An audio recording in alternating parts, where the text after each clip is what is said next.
अजहरी साहब, मैं ये समझना चाह रहा हूं कि ये हरा और भगवा करने की इस फिराक में कहीं ऐसा तो नहीं कि एक बहुत बड़ी पॉलिटिकल बिसात बिछाई जा रही हो जिसमें कि वोटों को इधर उधर कंसोलिडेट करने की कोशिश हो?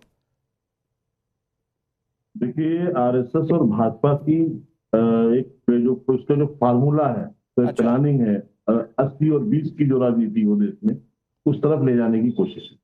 मैं बहुत जिम्मेदारी के साथ बोल रहा हूँ कि हरे रंग का इस्लाम से कोई लेना देना नहीं है, और किसी भी रंग का, सारे रंग हमारे, सारे रंग आपके हैं। ये भारत जितना आपका है उतना ही हमारा है। हमारे लिए अलग से नहीं है। महाराष्ट्र की सियासत पर मैं बहुत करीब से जानता हूँ। महाराष्ट्र की जमीन में हमेशा शिवाजी की बहादुरी, शाहू फूले और अंबेडकर के इंसाफ पसंद सोच को और गंगा जमनी तहजीब को लोगों में उभारा है, लागू किया है। मगर आज अफसोस के साथ देखना पड़ रहा है कि इसी सरजमीन पर हरा भगवा भाईजान मानेंगे नहीं जैसे जुमलों के जरिए वहां पर सियासत की जा रही है। तो मतलब अजहरी साहब, आपका स्टैंड ये कि अगर एआईएमआईएम हरे की बात कह रही तो वो गलत कर रही है? नहीं, बात तो गलत, बहुत ज्यादा गलत है। लेकिन जो अच्छा, मतलब एआईएमआईएम गलत कर रही है? 23 जून 2000 सुनिए एआईएमआईएम गलत कर रही है 2017 में। 23 जून बीजेपी तो आपके लिए गलत है ही ना मौलाना साहब। मैं कह रहा हूँ एआईएमआईएम गलत कर रही है। ने क्या कहा था? मैं कह रहा हूँ एआईएमआईएम गलत कर रही है। भगवा रंग में हरे की बात कहकर एआईएमआईएम गलत कर रही है। ये गिरिराज सिंह ने कहा था एआईएमआईएम गलत कर रही है, हाँ या ना? बोले बी ऑन योर स्टैंड मौलाना साहब। आप अपने स्टैंड पर तो रहिए। आप हमारी बात ये मत फील होने दीजिए दर्शकों को कि आपके मुंह से गलती से निकल गया। मैं कह रहा हूं बीजेपी गलत है आपके लिए। एआईएमआईएम गलत कर रही है हरे की बात करके। हरे की बात करके एआईएमआईएम गलत कर रही है अजहरी साहब। मैंने आपसे कहा कि मुबरा से शुरू हुई बात आज पूरे महाराष्ट्र तक इसलिए पहुंची क्योंकि सिर्फ रंगों की बहस नहीं है, ये पहचान मिटाने की कोशिश है। कहीं ना कहीं हिंदू समाज और भाजपा ने ये मान लिया कि हरा रंग मुसलमानों का रंग है। सुनिए अजहरी साहब, एक मिनट अजहरी साहब, एक मिनट अजहरी साहब, एक minute. AIMIM all India Ittehadul Muslimeen Majlise Muslimeen, यही पार्टी का नाम है। ये जो धार्मिक आधार पर बनी हुई पार्टी है, उससे क्या हम उम्मीद करें कि वो सारी बात धर्म से इतर कर रही है? मतलब आप क्लियर कर दीजिए ना सर। हमारी ये जो दो पार्टियों के प्रवक्ता बिठा रखे हैं आपने, ये नहीं धर्म के आधार पर बनी है पार्टी, ये नहीं है धर्म के आधार पर। अब पूरा आरएसएस और जो विश्व हिंदू परिषद जो भाजपा को चला रहा है वो धर्म के आधार पर नहीं है, असशूद्र वैसे ही धर्म के आधार पर है। तो अगर आप आरएसएस को कटघरे में करते और बीजेपी को कटघरे में खड़ा करते तो फिर उसी तरह से एआईएमआईएम को कीजिए ना। अगर आपके लिए वो धर्म के हिसाब से, तो ये भी तो धर्म के हिसाब से हुए ना सर।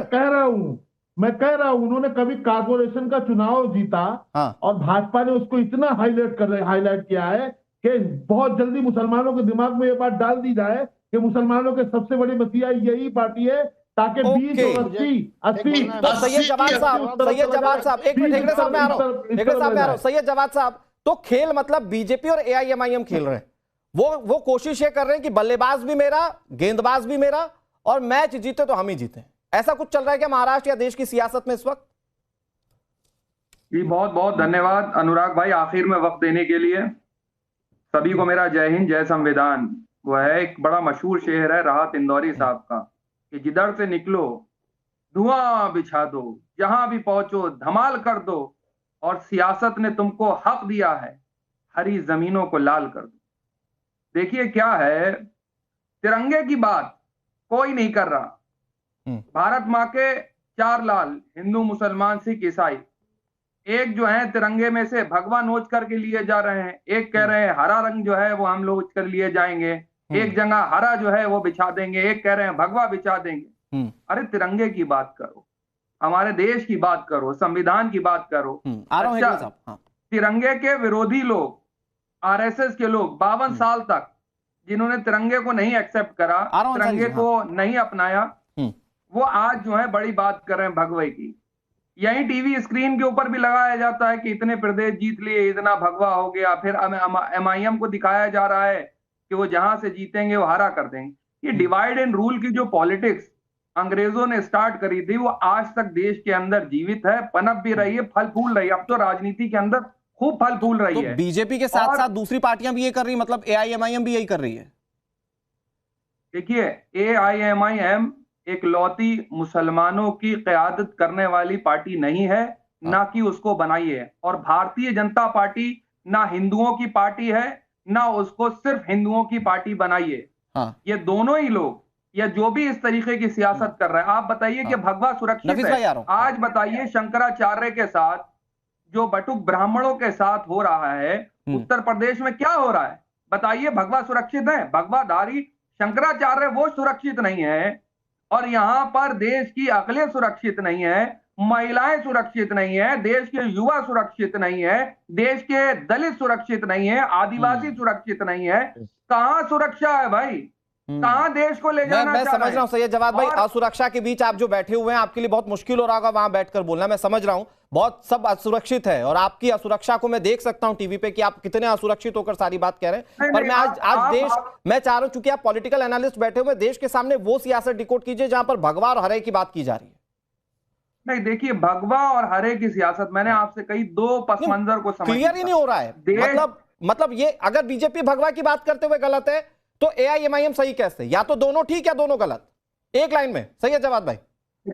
मैं तो आपके सामने कह चुका हूं ना, अभी फिर दोहरा दे रहा हूं कि असदुद्दीन ओवैसी साहब एक लौते मुसलमानों के लीडर हिंदुस्तान में नहीं है, ना नरेंद्र मोदी साहब, ना योगी आदित्यनाथ हिंदुओं के इकलौते लीडर। जवाब दे दीजिए जल्दी से, फिर कृष्णा जी आपके पास आ रहा हूं। ये जो राजनीतिक विश्लेषक जी है, इनकी बात से मैं आधा सहमत रखता हूँ कि हमारी पार्टी मुसलमानों की पार्टी नहीं है। असद साहब मुसलमानों के नेता नहीं है, वो देश के नेता है। इसीलिए जब बांग्लादेश में हिंदू मारा गया तो असद साहब ने चिल्ला कर बीजेपी सरकार से कहा कि तुम कुछ करो। इसीलिए जब महाराष्ट्र में निकाय चुनाव में गए तो कहे कि एकमात्र लीडर मैं ही हूं, मुझे ही चुनिए, इसीलिए ना सर हम सिर्फ मुसलमान के लिए पॉलिटिक्स नहीं करते सर। हमारे 6 हिंदू कॉर्पोरेटर जीते हैं, नो डाउट। शिवसेना कह रही है कि हम बीजेपी की बी टीम, बीजेपी कह रही है कि जब ठाकरे की बी टीम, आप लोग बैठ के पहले डिसाइड कर लो कि हम किसकी बी टीम है। और बीजेपी भगवा साहब इतना मोहब्बत, एक मिनट सही जवाब देगा, डॉलर के मुकाबले जो रुपया गिरा वो कब उठेगा?